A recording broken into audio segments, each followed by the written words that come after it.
बरोबर आहे. आपण शिक्षण घेतलं, आपण कुठल्या पोझिशनवर कुठेही असा, तुम्ही इव्हन म्हणजे नोकरी जरी करत असला तरी ज्यावेळेस तुम्हाला सगळ्यात मोठी ओळख असते हे ह्याच नावाने, बरोबर आहे. पण इथून ज्यावेळेस आपण प्रत्यक्षात आलो त्यावेळेस आपल्याला एक प्रत्युषने ओळख दिली की हो, तू कुठे राहते, काहीतरी आहे, जे स्वप्न तू पाहिलेले आहेस ते तू पूर्ण करण्याची हिंमत तुझ्यात आहे आणि ती तू आहेस.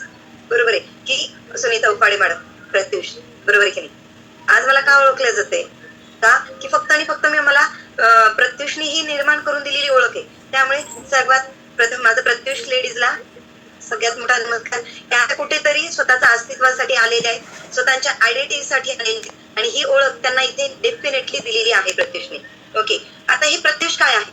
इथे बऱ्याचशा नवीनही डिस्ट्रीब्युटर असतील की ज्यांनी 8-15 दिवसामध्ये, महिन्यामध्ये किंवा हे 1-2 दिवसातही प्रत्युषला जॉईन केलेलं आहे. बरोबर. सर्वात पहिले ज्यावेळेस आपण प्रत्युषमध्ये एक छोटस सबस्क्रिप्शन घेऊन येतो त्यावेळेस सगळ्यांनी माझ्या मते हे अगोदर जाणून घ्या की प्रत्युष काय आहे, मला इथे काय करायचं आहे, मी इथे कशासाठी आली. बरोबर आहे. मला आता माझी ओळख निर्माण करायची, पण ओळख सहजासहजी निर्माण होते का? एका दिवसामध्ये आपण आपली ओळख निर्माण करू शकतो का? नाही. याच्यासाठी खूप धडपड करावी लागते, रात्रंदिवस आपल्याला त्याच्यासाठी घ्यावी लागते, मेहनत असते, हो की नाही. मग आपण इथे कशासाठी आलोय? सगळ्यात मोठं कारण म्हणजे आपल्याला पैसा, हो की नाही. पैसा आपल्याला इथून जे अर्निंग सोर्स, आपलं एक घर बसल्या एक अर्निंग सोर्स घ्यावं, याच्यासाठी पण आपण इथे आलेलो. तर हे प्रत्युष काय आहे? एक फक्त अर्निंग सोर्स आहे का? नाही. इथे आपल्याला अर्निंग सोर्स दिले जाणार आहे, इथे आपल्याला आपली आयडेंटिटी निर्माण करून दिल्या जात, नेम, फेम, मनी, हो की नाही. त्याचबरोबर आता आपल्या जशा स्वाती मॅडमनी स्वतःची कार घेतली बघा, घरी बसून जर आपल्याला कार घ्यायची ही आपण प्रत्युष मधून घेतोय. मग ही एवढी मोठी जर आपल्याला चान्स, गोल्डन चान्स घर बसल्या जर आपल्याला प्रत्युष देत आहे, मग आपण प्रत्युषला एक छोटासा वेळ नाही का आपण देऊ शकत, हो की नाही. प्रत्युष का आपण प्रत्युष का करतोय? बऱ्याच जणी एक रजिस्ट्रेशन करतात, सबस्क्रिप्शन घेतात, येतात, काही दिवस मीटिंगही करतात, आपल्या ज्या काही अपलाईन आहेत त्यांच्या थोडंफार कॉन्टॅक्ट मध्येही राहतात. त्यानंतर मॅडम होत नाही, मॅडम रजिस्ट्रेशन येत नाही. मी बऱ्याच जणींना बिझनेस सांगितला पण होतच नाही. मॅडम मी स्टेटसला पण ठेवते आपले प्रोडक्ट, पण प्रोडक्ट ठेवू नाही, मला रिस्पॉन्स येत नाही, मला ऑर्डरच येत नाही. का? प्रत्युष आपण का करावं, हो की नाही. मग त्यांचं असं की मॅडम ह्या कारणामुळेच आम्ही प्रत्युष करत नाही. तो नाही, हे तुमचं म्हणजे प्रत्युष न करण्यामागचं कारणच नाहीये. का की आपण समजून नाही घेतले प्रत्युष काय आहे. प्रत्युष हा एक बिझनेस आहे. बिझनेस आणि शेती मधलं जास्त काही फरक नाहीये. आता मी हे का तुम्हाला सांगते की बघा, आपण शेतीमध्ये ज्यावेळेस शेतकरी एखादा बी रोवतो, रोवल्या दुसऱ्या तिसऱ्या दिवशी त्याला त्याचं उत्पन्न मिळतं का? त्याला लगेच त्याला बाजारामध्ये जाऊन तो माल विकू शकतो का? त्याला लगेच त्याचे पैसे मिळतात का? डेफिनेटलीच नाही उत्तर येणार आहे. कारण एवढं तरी आपल्याला नॉलेज आहे की शेतकरी आज बी लावणार आहे, त्यानंतर पाऊस पडल्यावर त्याचं छोटंसं अलगद त्याचं एक रोप होणार आहे, रोपाचं झाड होणार आहे, झाडाला फुलं येणार, ती बहरणार, त्यापासून त्याचं उत्पन्न होईल, हो की नाही. कापूस असू देत, गहू असू देत, त्याच्यासाठी एक कालावधी लागतो, 3 महिन्याचा, 6 महिन्याचा, काही 4 महिन्याचा, काही 1-2 महिन्यामध्ये येतात, हो की नाही. मॅडम बऱ्याच जणींचा येतोय की आपल्याला सुरुवात केली आणि उद्याच आपल्याला त्याचे आउटपुट मिळतील का? नाही. बिझनेस हा म्हणतात ना की हळूहळू रुजणारा, जसं पीक आपल्या याच्यामध्ये रुजतं त्याच प्रकारे आपल्याला बिझनेसचे जे आहेत ते आपल्या त्याच्या जे म्हणतात आउटलेट ते थोड्या कालावधीनंतर मिळायला लागतात. त्याच्यासाठी आज आपण एक बिझनेस वुमन आहोत तर आपल्याकडे पेशन्स असणं खूप गरजेचं आहे.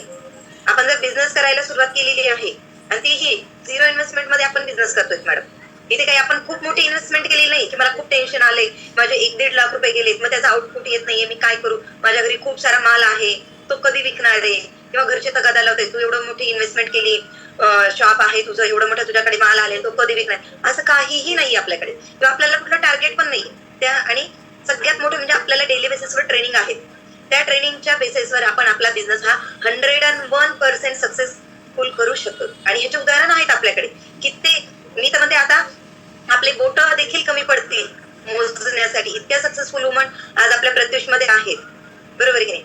त्यामुळे हे तुम्ही अगोदर सगळ्यात आधी लक्षात ठेवा, प्रत्युष हा एक बिझनेस आहे आणि हा बिझनेस मध्ये आपल्याला इथे रुजायला, इथली ट्रेनिंग घ्यायला, इथून आपल्याला आउटलेट आपल्याला मिळायसाठी थोडासा कालावधी लागणार आहे. त्यामुळे पेशन्स ठेवा. बघा, महिलांमध्ये खूप पेशन्स असतात, बरोबर की नाही.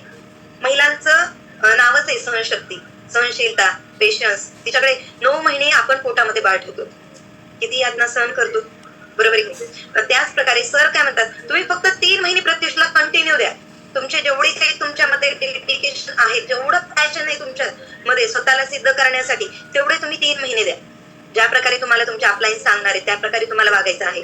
डेली बेसिसवर अपलाईनला कॉल करायचंय. असं नको वाटायला की मी एक छोटंसं सबस्क्रिप्शन घेतलंय, मग मॅडम काही कामात असतील, मग त्यांना कॉल करू की नको करू. हा, करा तुम्ही, पण फक्त एखादा वेळ तुम्ही ठरवून घ्या की बघा 10 ते 6 हा ऑफिशियल टाइम आहे. ह्या वेळेमध्ये तुम्ही त्यांना कॉल करा. बेटर आहे तुम्ही दुपारी कॉल करा, त्यावेळेस ते आपण फ्री असतील, त्यांची काही मीटिंग वगैरे असेल, त्यांची काही डेली शेड्यूल असेल, तुम्ही त्या प्रकारे त्यांना विचारू शकता.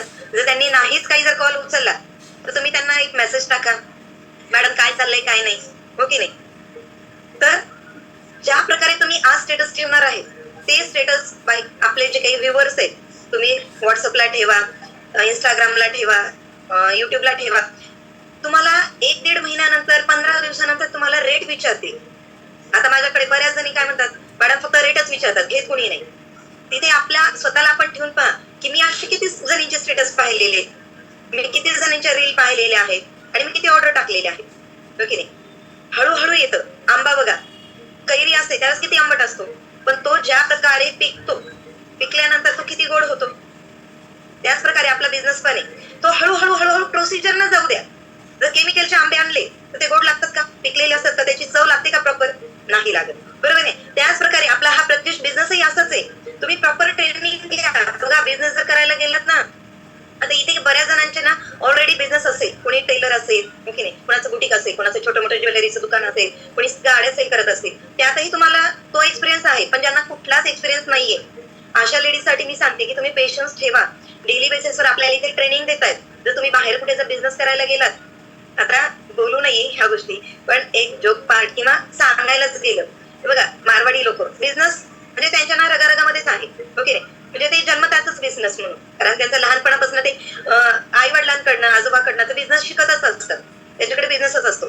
पण जर एखाद्या जर आपण जर बिझनेस म्हणजे मारवाडी नाही, आपला कुठलाही मराठी जरी माणूस असला, एखादा कुठलाही बिझनेस जर करत असेल, त्याला जर आपण विचारायला गेलं की मला हा बिझनेस करायचा आहे, कशा प्रकारे आहे, करू का, काय मार्केट आहे, तर तो काय म्हणतो, काही नाही बाबा, ऑनलाईन झाले सगळे वांदे, जीएसटी आले त्यामध्ये हे असं, कधी सरकार काही काढते, काही होतं, हो की नाही. काही आता काही मुनाफाच नाही राहिलेला, म्हणजे ना मी फक्त 1-2% काम करतो, नको करू तू. आणि खूप बेकार मार्केट झाले, वातावरण काही चांगलं नाही. या ऑनलाईन आता सगळं आता हेच करून टाकले, म्हणजे आपल्याला काहीच व्हावंच नाहीये. आणि जर पहिला 8-10 दिवसात तर त्यांचा एखादा पाहुणा किंवा त्याचीच एखादी ब्रँच परत दुसरीकडे किंवा तो परत दुसऱ्या एखाद्या बिझनेस मध्ये परत गुंतवणूक करतो. म्हणजे आपल्याला कोणी गायडन्स करतं का, तू माल कुठून आणतो एवढं विचारण्याची आपल्यातही हिंमत नसते की तू माल कुठून आणतोय, मला करायचे, विचारू शकतो का, नाही, कुणालाच नाही. किती आपला जीव असला तरी तो आपल्याला धंद्यातली प्रॉपर नॉलेज येत नाही, पण इथे आपल्याला डेली बेसिसवर प्रॉपर नॉलेज आहे. आता यातही मला बऱ्याच जणी काय म्हणतात, मॅडम रोज रोज तेच सांगतात, रोज रोज तेच असतं मीटिंग मध्ये, बरोबर की नाही. आता तुम्ही एक थोडासा विचार करा, जे साधू संत झाले, जे फ्रीडम फायटर झाले, जे नेते झाले, ज्यांचे आज इतिहासामध्ये नाव आहे, सायंटिस्ट आहे, ते आहेत, आता त्यांनी काही कुठेतरी जाऊन खूप मोठी नॉलेज घेऊन आलेले आहेत का ते, व त्यांना खूप मोठा असं काहीतरी भारीचा गुरुमंत्र कोणी दिलाय का, दिलेला आहे का कोणी गुरुमंत्र, नाही. हे बघा, ते म्हणतात ना, जर एखादा कचऱ्याचा ढीग असेल त्याला पेटवण्यासाठी आपण बांबूच्या म्हणजे मशालीच्या मशाली आणून लावून पेटवून देतो का, नाही. एक छोटा कागदाची फुटफुटी करतो, त्याला एक काडीनं जाळ लावतो आणि तो कागद त्या ढिगाऱ्यामध्ये ठेवून देतो आणि अख्खा ढीगच्या ढीग तो क्षणार्धामध्ये जळायला लागून जातो आणि काही वेळानंतर तो जळून राखही होतो. काय झालं, एक ठिणगी, एक वाक्य असं असतं ना की ते आपलं लाईफ चेंज करतं. मग हे वाक्य कोणाच्या लाईफ मध्ये कुठलंही असू शकतं, कधीही असू शकतं.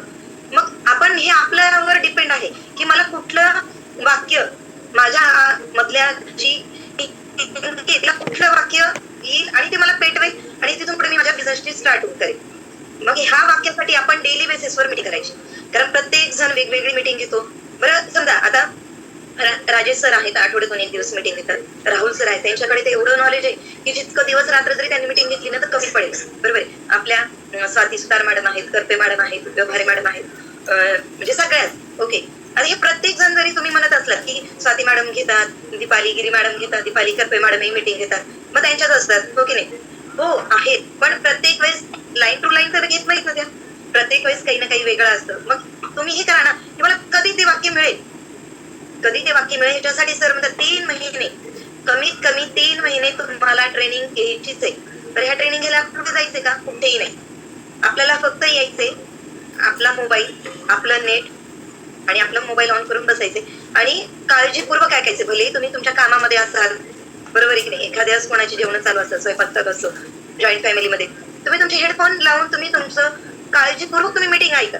शक्य झाल्यास ऑन कॅमेरा बसा, व्यवस्थित बसा, ओके नाही. आणि ज्या वेळेस तुम्हाला असं वाटेल की मॅडम हा हे छान आहे, ते छान आहे, आपल्या महिलांच्या मागे खूप काही व्याप आहे, खूप काही व्याप आहे, नाही लक्षात राहत. जे काही आपण शिकतोय ते तुम्हाला आवडतं, ते तुम्ही पेन वही घेऊन ते लिहून ठेवत जा.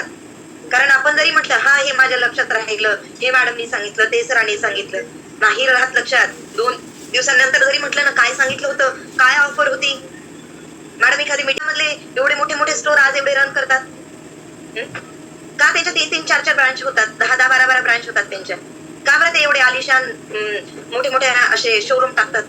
विकल्या जातात ना.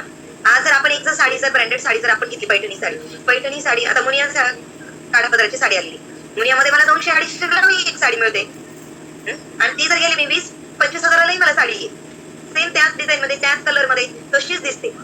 बऱ्याच वेळेस डोळे आपले दुखा खातात, बरोबर की नाही. त्यामुळे तुम्ही जाणून घ्या की आपल्याकडे जी साडी आहे, जी ज्वेलरी, त्याच्यामध्ये काय आहे ज्याच्यामुळे तिचा रेट तसा आहे. कारण उगाच म्हणतात ना की कोणी पैसे देत नाही, ओके नाही. 2,500 जर एखादी व्यक्ती साडी घेत असेल आणि तशाच प्रकारची जर साडी कोणी 500-600, 1,000-2,000 घेत असेल, 250-300 घेत असेल, तर त्यात गुळ टाकलं तेवढं गोड होतं. फॅब्रिक मध्ये फरक असतो, त्याच्या काठ्यामध्ये फरक असतो, त्याच्या म्हणतात ना सोन्याचे काही काही त्याला रेषे असतात, त्यामुळे ती 25-30 हजाराला नाही, 2.5 लाखापर्यंत पैठणी आहे, 40 लाखापर्यंत पैठणी आहेत, ओके नाही. आता बऱ्याच वेळेस काहीतरी ते धीरूभाई अंबानीच्या इथे लग्न झालं, मग त्या अंबानी लेडीजनं जी साडी घातली तसेच पोस्टर सेम आपल्या इकडे पळतात. काय तिच्यासारखी आपण साडी घालू शकणार आहेत का? मी सेम तिच्यासारखी साडी घातली. फॅब्रिकचा फरक आहे, हे जाणून घ्या. हे जाणून घेण्यासाठी तुम्हाला मीटिंग करावं लागणार आहे. स्टोअरला जा, कपड्याचं फॅब्रिक तुम्ही हातात घ्या, हातामध्ये ज्यावेळेस तुम्ही घेणार त्यावेळेस त्याची गुणवत्तेची का तुम्हाला कळणार आहे. थोडंसं जे तुम्ही स्क्रोल करता ना युट्यूबला, त्याच्यावर पहा, नुसते शर्टच्या टॅगहून शर्टची आपल्याला कळतं की हे टॅग पाहून त्याची क्वालिटी काय आहे. माहिती का तुम्हाला? पाठीमागे जे टॅग असतात ना शर्टला, त्याच्यामुळे त्याचं कळतं की काय. आपण काय करतो, फक्त कपडा पाहतो, कपडा पाहिल्याने आपल्याला कळत नाही, आपण एवढेही तरबेज नाहीये. टॅग असतात, मग तेच आपल्याला सर क्वालिटी देत आहेत, क्वालिटी देत आहेत म्हणून आज आपण एवढं सक्सेसफुल झालेलो आहे. आज बघा, जर सचिन दादाचं नाव घ्यायला, भेटायला लोकांना अपॉइंटमेंट घ्यावे लागतात. सचिन दादा एवढे म्हणजे फेमस आहेत की त्यांचे नुसते आपण रील जरी आपण स्टेटसला ठेवलं ना, आपल्याला 10-12 जणांचे येतात, अरे तू कसं काय त्यांना ओळखते, तुमचे कसं काय, तुमच्या इथे कसं काय, हो की नाही. आणि आपल्याला त्याबद्दल एवढं माहितीही नाही. तर सचिन दादा बिझनेस मध्ये खूप मोठ्या लेवलवर काम करतात.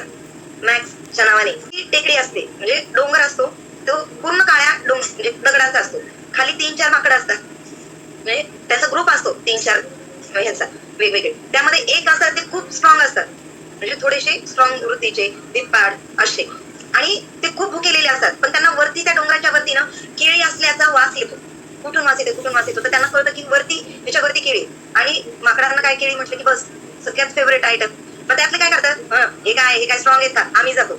मग त्यातला एक ग्रुप ते टेकडी चढतं, पण ते काळे दगड असल्यामुळे ते दगड त्यांच्या अंगावर पडतात आणि ते काय करतात, मला जायचं म्हणून फास्ट मध्ये चढायला लागतात. मग ती टेकडीच आहे, थोडीशी दगडात पडणार, पण ते एवढे स्ट्रॉंग असून त्यांच्या अंगावर दगड पडल्यामुळे ते खाली पडतात.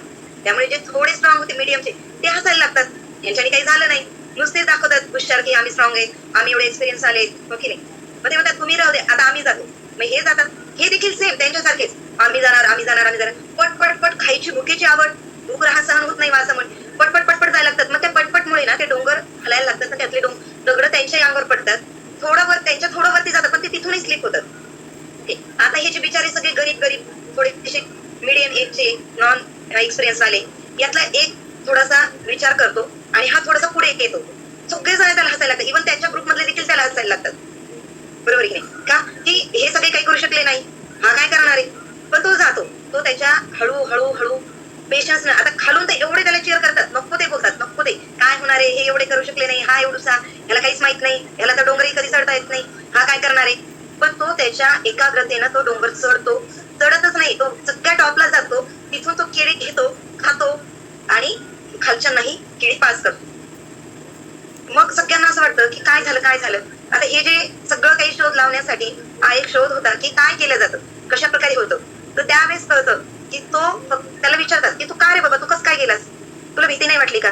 तो म्हटला बघ, मला फक्त ती केळी दिसत होती, मी कुणाचा काही विचार केला नाही की कोण काय म्हणते काय नाही, कुणाचा एक्सपिरियन्स कसा होता कसा नाही. मला फक्त एवढं माहित होतं की मला भूक लागली, मला वरती जाऊन गेल्याशिवाय मला ती केळी मिळणार नाही. तेव्हा मी कुणाचंही ऐकलं नाही, कुणाचंही नाही. मी फक्त माझ्या मनाचं ऐकलं की तुला वरती जायचंय, तू जाऊ शकतोस. आणि मला एवढंही कळाले ते खूप जोरजोरात जात होते, त्यामुळे ते जाऊ शकले नाही. बघा त्याने काय केले, त्याची कानं बंद ठेवले. जे लोक सांगत होते, ज्यांचा वाईट एक्सपिरियन्स आहे, तो त्याने इग्नोर केला. बरं, सेम आपल्यालाही करायचंय. आपल्याला इथे खूप जण सांगतील होणार नाही, होत नाही, असे बिझनेस आले गेले, पण आपल्या मनामध्ये डोक्यामध्ये एवढं ठेवायचं की आय विल डू इट. एवढ्या जण बघा, पाहताना फक्त चांगलं पाहायचंय, ऐकताना चांगलंच ऐकायचंय, बोलताना चांगलंच बोलायचं. नक्की आपलं चांगलं होणार, नक्की आपलं चांगलंच होतं. कारण ते म्हणतात ना की ब्रह्मांडामध्ये आपण जे देतो तेच आपल्याला रिफ्लेक्ट होऊन आपल्याला वापस मिळतं. ओके नाही? मग आपण जर चांगली, बघा आपल्याकडे खूप छान छान उदाहरण आहे. मीटिंग मध्ये ज्यावेळेस आपण येतो त्यावेळेस सर बऱ्याच जणींना त्यांचे एक्सपिरियन्स शेअर करायला लागतो. अक्षरशः रडायला येतो की ह्या कंडिशन मध्ये ही लेडीज एवढी सक्सेसफुल झाली. ओके नाही? आणि जर तुम्हाला हेच करायचंय आणि रोज नवीन काहीतरी शिकायचंय. मोबाईल आहे तर नवीन काहीतरी त्याच्यावर शिकत झाला. मीटिंग आहे, मीटिंग मध्ये आपल्याला बऱ्यापैकी शिकायला मिळतं. नवीन काहीतरी आज मी काय शिकले हे संध्याकाळी आपण हे करायचे. भले आपण मीटिंग थ्रू, आपल्या मुला थ्रू काही ना काही शिकत असतो. शिकण्याची जिज्ञासा तुमच्यामध्ये निर्माण करा. ज्यावेळेस आपण शिकणार त्यावेळेस आपण मोठं होणार. आणि आपण बिझनेस रिगार्डिंग व्हिडिओ पहा, मोटिवेशनल व्हिडिओ पहा, कोण कसं सक्सेसफुल झाले. हो की नाही? आज खूप तुम्हाला उदाहरण मिळते. एक छोटंसं उदाहरण सांगते. आपल्या अहिल्या देवीनगरच्या साईड खूप आदिवासी महिला आहेत. आदिवासी महिला ज्यांचं वय पण 60-70 वय असेल. बघा आज आपण म्हणतो मी काय करू शकते, आपण 30-40 50 व्यक्ती महिला आहोत, याच रेंज मधल्या आहोत जास्तीत जास्त. पण एक 60-70 वर्षाची आदिवासी महिला पद्मश्री पुरस्कार घेऊ शकते. आणि कुठलंही तिने काही मोठं काम नव्हतं केलेलं. त्यांनी फक्त त्यांना जाणवलं की आज आपल्या इथे जे काही बिया आहेत धान्य ते केमिकल्स येते, त्यामुळे आपल्या जे आरोग्य आहे ते धोक्यामध्ये येते. मग त्यांनी काय केलं की जे अगोदरच्या काळामध्ये ज्या प्रकारे बिया साठवून ठेवायचे ती प्रक्रिया त्यांनी सुरू केली. दूरून जाऊन जे दुर्मिळ होणारे बियाणे ते त्यांनी साठवून ठेवले. साठवायचे कसे, मडक्यामध्ये राखीमध्ये ठेवून ते बी साठवले त्यांनी. फक्त त्यांनी स्वतःपुरते साठवले नाही तर वेगवेगळ्या भागांमध्ये ते द्यायलाही लागल्या. आणि तिथून पुढे त्यांनी प्रचार प्रसारही केला की घ्या, जे आपले ओरिजिनल बिया आहेत ते घ्या, त्याची गुणवत्ताही चांगली आहे, त्याचा स्वादही चांगला आहे, हे त्यांनी प्रत्येकामध्ये रुजवला. बरोबर आहे? आणि तिचे फक्त आपल्या म्हणजे भारतामध्येच प्रशंसा केली नाही तर देशाने देखील त्यांची काय म्हणतात ना की त्यांच्या गुणांना वाव दिला, त्यांना पुरस्कार दिलाय. एक आदिवासी एजेड महिला जर करू शकते, आपण तर काय आपल्यात कमी आहे? काहीच कमी नाही आपल्यात. स्वतःला आरशा पुढे न्या आणि पहा काय कमी आपल्यामध्ये, सगळं सारखंच आहे. ओके नाही? कॉपी कसा बिझनेस आहे हा, सर काय कॉपी पेस्टला काही डोकं लागत नाही. जे अप्लाय करतात तेच आपण करायचे. बरोबर की नाही? आणि जे काही आपल्याला अनुभव येत आहेत त्या अनुभव मधून जे आपण शिकतोय त्यातून स्वतःमध्ये चेंज करायला लागा. नाही तर बाई हो मी लिहितेय, रोज काहीतरी ऐकते शिकते, पण स्वतःमध्ये काही बदल नाही, काहीच होणार नाही, काहीच नाही. म्हणतात ना जिथे डोंगरातून ज्या वेळेस पाणी पडतं ना, जे काळा पाषाण असतो त्याला देखील खड्डं पडतं. तो बदलला ना, पाण्याच्या थेंबाने बदलला. आपण तर माणूस आहे, आपण ज्यावेळेस आपल्यामध्ये बदल घडवून आणू, एक बिझनेस वुमन म्हणून आपण जर चेंज झालो त्याच आपल्याला सक्सेस मिळणार आहे. नाही चेंज झालं, लिहित राहिलं, ऐकत राहिलं, काहीच केलं नाही, काहीच होणार नाही, काहीच नाही. स्वतःमध्ये चेंजेस घडवत चला. राहण्या, वागण्या, बोलण्यात, विचार करण्यात चेंजेस करत राहा. ओके? आता बघा, कॉन्टॅक्ट नंबर घेतली की ते सेव्ह करायचे. मला हे सगळं ट्रेनिंग थ्रू शिकवणार आहे. कॉन्टॅक्ट कसे वाढवायचे हे देखील शिकवले जाते. शिका. आणि कॉन्टॅक्ट वाढवायला आपल्या ज्या स्टार डायरेक्टर आहेत दरक मॅडम, त्या ऑटोमध्ये देखील कोणी भेटल्या लेडीज की त्याच्याकडनं नंबर घेतात, सेव्ह करतात. त्या बिझनेस माइंड. ज्यावेळेस आपण आपल्या डोक्यामध्ये प्रतिष्ठ ठेवतो ना त्यावेळेस सगळं चालायला लागतं. मला ज्यावेळेस प्रतिष्ठ चालते ना, लेडीजला आपण हळूच विचारतो तुम्ही काय करता तो, मग तिला माहिती ती आपल्याला रिटर्न विचारेल तू काय करतेस. आपण आपल्याला लगेच छापून द्यायचं प्रत्युष. ओके? घेईल तरी चांगलं, नाही घेतलं तरी चांगलं. स्टेटस पाहते, ऑर्डर तर देईल, वर्षातून 1-2 ऑर्डर तर देईल, बस. ओके नाही? त्यामुळे डायरेक्ट वर काम करा आणि नाचा पाडा सोडून द्या. नाही का? नाही नाही नाही नाही नाही नाही म्हणायचं नाही, म्हणायचंच नाही. ओके? हो, जसं म्हणलं ना ब्रह्मांड आपल्याला पृथ्वी गोल आहे, फिरून फारून तिथंच येते. तो मित्र होते लहानपणापासूनचे मित्र एकसारखे. आता एकसारखे कशामुळे म्हणते की जिथे मित्र होतात तिथे त्यांचा स्वभाव गुण एक कुठे ना कुठे मॅच होतात, म्हणून ते जिवलग मित्र असतात. तसे हे जिवलग मित्र सगळं चांगलं होतं, पण याच्यातला एकच गुण होता की ते आळशी होते. कुठलंही काम आज नाही उद्या, उद्या नाही परवा, जाऊ दे ना, करूयात ना, काय आता होतंय, असं विचार करायचेच नाही. मग एका दिवशी काय होतं, त्यांच्या गावामध्ये कंपनी येते आणि त्या कंपनीमध्ये हे सांगितलं जातं की गावातल्या लोकांना घेऊ आम्ही, पण तुम्हाला काय करावं लागेल ना, सकाळी 7च्या अगोदर जेवढे लोक येणार तेवढ्यांना आम्ही कंपनीमध्ये कामाला ठेवून घेणार. ओके, मग सगळेजण काय म्हणतात, तुम्हाला तिघांनाही जायचं बाबा, आता तुमचं काम करायचं वय झाले, तुम्हाला कामाला जायचंय. हो 7ला ना, ओके ओके, आम्ही अलाराम लावून ठेवतो. एक काय करतो, अलाराम लावून ठेवतो आणि असे तिघं आपापल्या घरी जाऊन झोपी जातात. सकाळी एकाचा अलाराम वाजतो, टिंग टिंग टिंग टिंग, तो डायरेक्ट ऑफ करतो आणि झोपी जातो. दुसरा अलाराम वाजला की बघतो आणि काय म्हणतो, वेळ आहे अजून, आताच कुठे, 5 वाजलेत, 7 वाजता जायचे, असं म्हणून तो झोपून जातो. तिसऱ्याला तर जागच येत नाही, अलाराम वाजला काय गेला काय काहीच नाही. ज्यावेळेस उठतात त्यावेळेस बराचसा वेळ झालेला असतो, ऑलमोस्ट 9-10 वाजलेले असतात. तयार होऊन ते जातात, त्यावेळेस पाहतात की गेट बंद झालेले. वॉचमन म्हणतो आता कुठलाही व्यक्तीला घेतल्या जाणार नाही, 7 म्हणजे 7. जेवढे आले तेवढ्यांना घेतले. आता काय निराश होऊन वापस यायला लागतात, तिथं झाडाखाली बसतात. म्हणतात आता आपले आई वडील काय करणार, परत आपल्याला बोलणे खावं लागणार, काय करावं. तेवढ्यात एक बाबा येतात. बाबा म्हणतात बघा तुमचं कामासारखं वेळ झालंय, आई वडील तुमच्या मागे कामाचा तगादा लावतात, मी तुम्हाला म्हातारा आहे, मी तुम्हाला काही तर देऊ शकत नाही, माझ्याकडे हे बी आहे, तुम्ही हे बी घ्या आणि हे बी ज्यावेळेस तुम्ही लावणार त्यावेळेस मी योग्य वेळेला येणार आणि योग्य ते तुम्हाला गायडन्स करणार. बरोबर आहे, काय म्हटले ते बाबा, मी योग्य वेळेला येणार आणि योग्य ते गायडन्स करणार, तर तुम्ही हे लावा. ओके, मग ते तिघांनाही बी देतात, तिघही घेतात. तर चला बघ काही करून घरी तर जायचं ते. आता एक काय करतो, जाता जाता विचार करतो, काय म्हातारा आला हे बी देऊन गेला, याचं काय होणार आहे, तो एक तिथेच टाकून देतो. एक तसा घरी घेऊन जातो, कुठल्या तरी कानाकोपऱ्यामध्ये ठेवून देतो. आता तिसरा हे बी नेतो आणि एका ठिकाणी ठेवून देतो. बरेच दिवस होतात, काही होत नाही. मग त्यातलाच विचार करतात की अरे त्या बाबांनी तर बी दिलं होतं, योग्य वेळ, आता पाऊस पडतोय, बघू का लावून, काय म्हणतात काही नाही, काहीतरी होईल. हो की नाही, आता तो आळशीच असतो, आज नाही उद्या नाही परवा. एका दिवशी तो देतो लावतो की बरोबर ते बाबा येतात. हा तू लावलंयस, पण आता ह्याची काळजी घ्यायची बरं का. कशी घेणार, ह्याला पाऊस आलेला आहे तर ह्याला व्यवस्थित आळे कर, त्याला खत पाणी काय टाकायचे ते सांगतो मी, वेळच्या वेळेवर यायचे गायडन्स करायचे, चालल्या जायचे. ओके, असं करता करता त्यांच्या गायडन्स नुसार ह्यानं जरी आळशी होता तरी तो करत गेला. बाबा सांगायचे नाही आता तुझं एवढंच चांगलं झालंय, तू एवढंच कर तेवढंच कर. ते म्हणायचं बाबा मी किती दिवस तुमच्या सांगण्यासारखं वागणार, अरे हे आता एवढंच आहे, हे गायडन्स होतं ते कर. ओके, एका दिवशी त्याचं पीक एवढं छान येतं, त्याचे गोण्या भरून त्याला धान्य होतं आणि त्याच्यातून त्याला इन्कम येतं.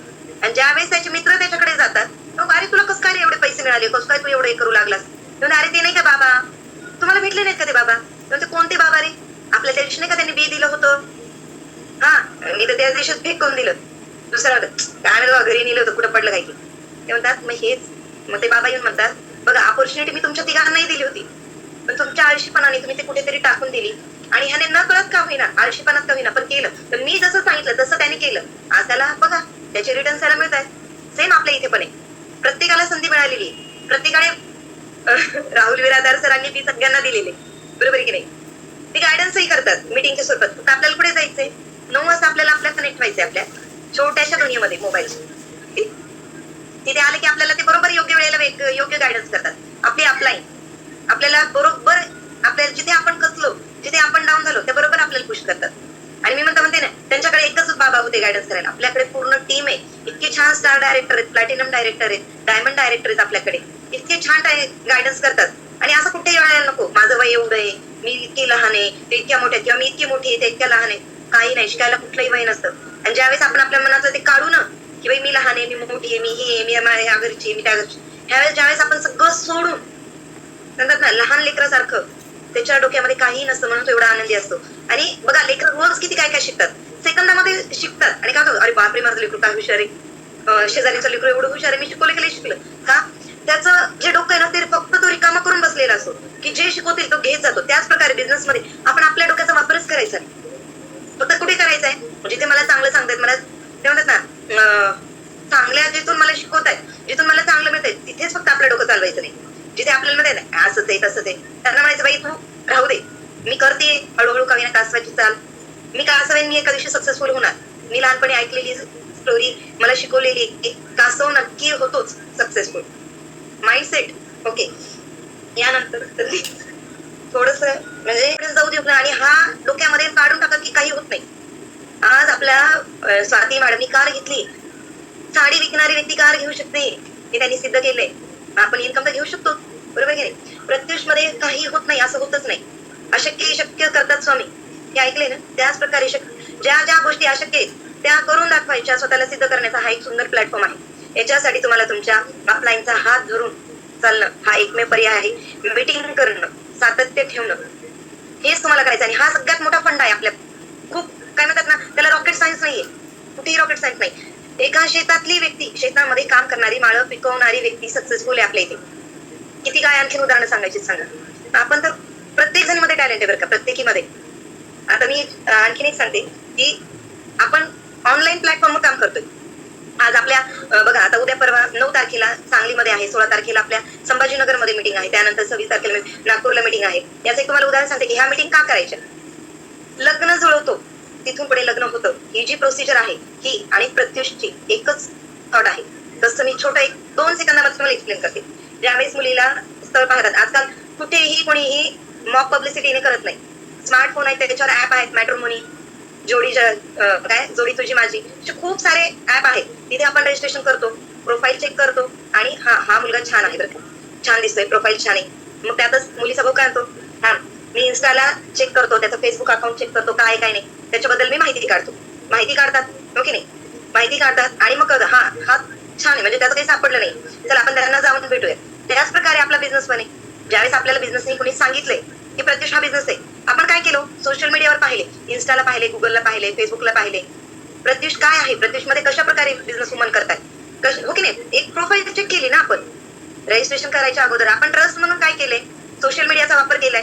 ज्यावेळेस आपल्याला थोडंफार कुठेतरी चांगलं वाटलंय, हो की नाही, त्यावेळेस आपण ट्रस्ट ठेवला. आणि ज्यावेळेस आपल्या जवळची व्यक्तीने आपल्याला सांगितले, हो ग मी पण प्रत्युष मध्ये काम करते, तू ही कर, हो की नाही, मग त्यानंतर काय केलं आपण, ती जवळची व्यक्ती आहे जिला आपण जवळून ओळखतो, अशा व्यक्तीला आपण भेटलो, हो की नाही? त्याच प्रकारे मुलांनाही, मुलगा पाहायला केलं की लग्न होतं का सोशल मीडियावर? नाही, त्याच्या घरी जातात, मुलीच्या घरी येतात, मुलीचे मुलाच्या घरी जातात. काय आहे खरंच रिअल कंडिशन, काय आहे तो कसं आहे. ज्यावेळेस आपण फेस टू फेस भेटतो ना, ज्यावेळेस आपली बॉडी लँग्वेज, आपल्या मनातल्या खूप काही गोष्टी खुलतात, बोलतो आपण. ते इन्व्हायरमेंट असतं घरामध्ये, कसं आहे, कसं वातावरण, म्हणजे आई वडिलांचं चेहऱ्यावर कसे एक्सपिरियन्स आहेत, मुलाचे कसे, तू काय बोलतो काय नाही, ह्याच्यावरही घरातल्यांना कळतं की काय रेप्युटेशन आहे घरात, मुलांच्याही कळतं. त्याच वेळेस ज्यावेळेस आपण आमच्या इव्हेंटला आपण जातो, बरोबर आहे, आपले इव्हेंट असतात, ज्यावेळेस आपण या मीटिंगला जाणार, त्यावेळेस आपली प्रतिष्ठित टीम कशी आहे, आपले स्टार डायरेक्टर कसे, आपले प्लॅटिनम डायरेक्टर कसे, आपले गोल्ड डायरेक्टर कसे, आपले ओनर कसे आहेत, बरोबर, आपले बिझनेस पार्टनर कसे, त्यांना आपण जवळून ओळखणार आहे.